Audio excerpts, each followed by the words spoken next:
Futurism was celebrating violence in 1914, but by 1916, millions were dying on the Western Front.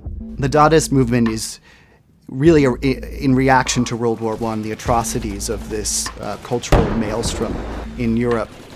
The Dadaists want to really annihilate what we see as art.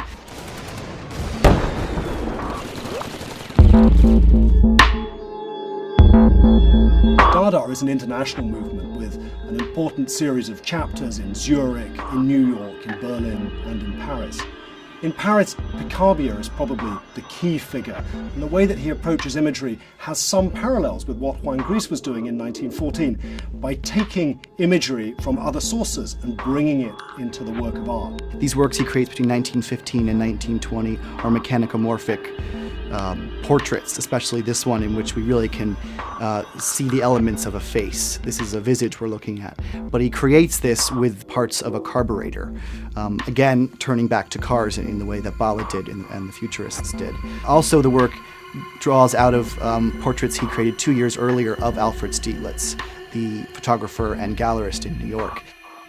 By 1922, Paris Dada has disintegrated.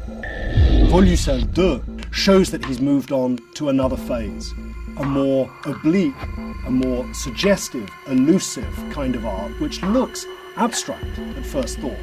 This is the birth of conceptual art. This is the birth of a kind of art which has its origins in the intellect, in the mind, and not in any kind of external subject matter.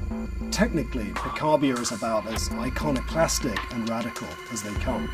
In actual fact, the canvas on its stretcher is the only traditional thing about this picture.